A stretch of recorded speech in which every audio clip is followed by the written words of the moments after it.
Hello, and welcome to the Well-Read Monocle. Today, we are delving into the deep, turbulent waters of John Langan's novel, The Fisherman.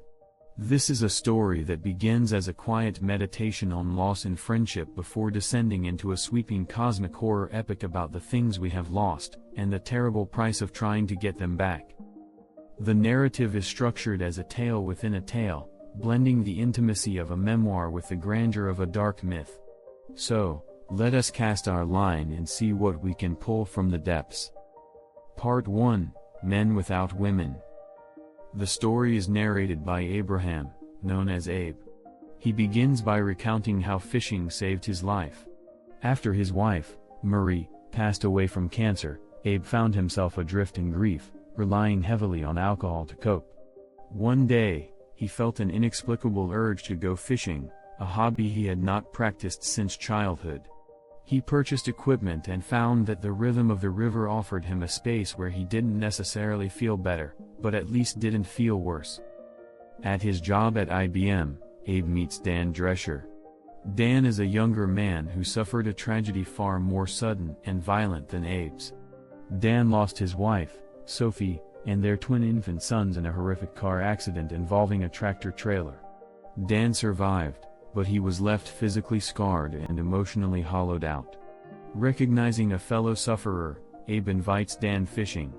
They form a quiet partnership, traveling to various streams in the Catskill Mountains, finding solace in the silence and the routine. However, Dan's grief eventually begins to curdle into something more desperate. He becomes erratic at work and obsessed with the sight of his family's accident. One day, Dan proposes a new fishing spot, Dutchman's Creek. He claims to have read about it in a history book, though Abe immediately senses that Dan is lying about his source. Despite his reservations, Abe agrees to the trip. On the way to the creek, they stop at Herman's Diner. Here, they meet a cook named Howard. When they mention their destination, Howard turns pale. He warns them that Dutchman's Creek is a dangerous place, known for swallowing men whole. Seeing their determination, Howard insists on telling them the history of the creek, a local legend passed down to him by a Reverend Mapple. Part 2, Der Fischer. This brings us to the middle section of the book, a long, historical narrative set during the construction of the Ashokan Reservoir in the early 20th century. Howard's story centers on Rainer Schmidt, a German professor turned stonemason, and his daughter, Lottie. They live in a work camp near the reservoir project. The central antagonist of this tale is a mysterious figure known as the Guest, or Der Fischer the Fisherman. He resides at the Dort estate, a mansion owned by the wealthy and cruel Cornelius Dort. The Fisherman is an ancient scholar and sorcerer who traveled from Europe centuries prior. He is seeking to catch a specific, godlike entity referred to as Leviathan, or the Great Beast, which swims in a black ocean that exists beneath the surface of our reality. Strange and terrifying events begin to plague the reservoir workers. A woman named Helen dies but returns from the grave as a waterlogged monstrosity with golden eyes, seeking her children. Rainer, recognizing the dark magic at play, which he calls Schwarzkunst, gathers a small group of men to confront the horror. Rainer and his group, including a man named Jacob, travel to the Dort house. They discover that the house is merely a threshold. Passing through it, they emerge into a different reality, a landscape of tall, strange trees and a vast, black ocean. There, they find the fisherman. He has hooked the Leviathan.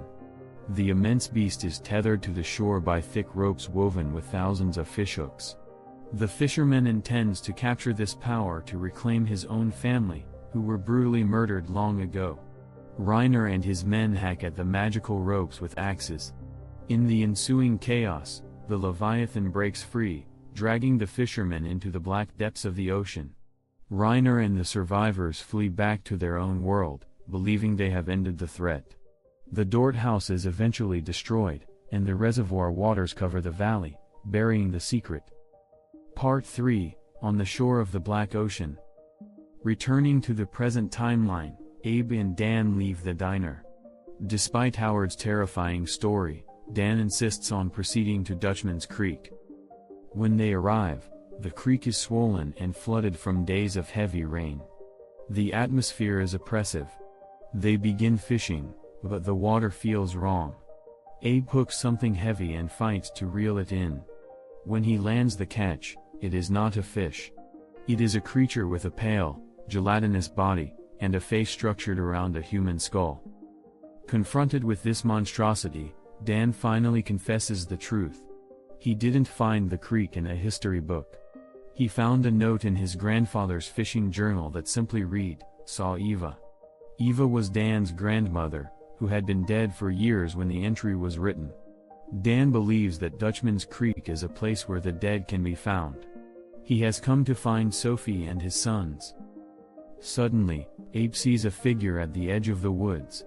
It is his dead wife, Marie.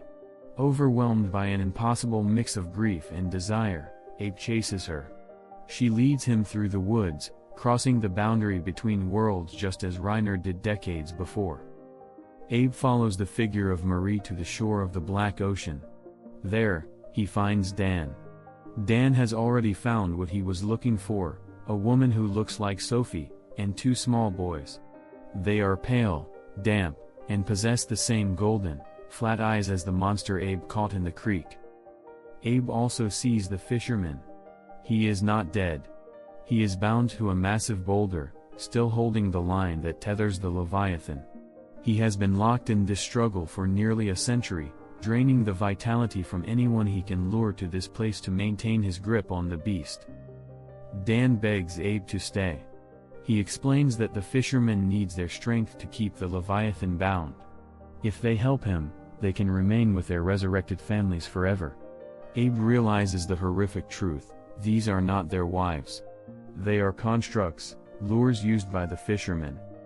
When Abe refuses to join them, Dan attacks him with a rock, desperate to preserve his fantasy.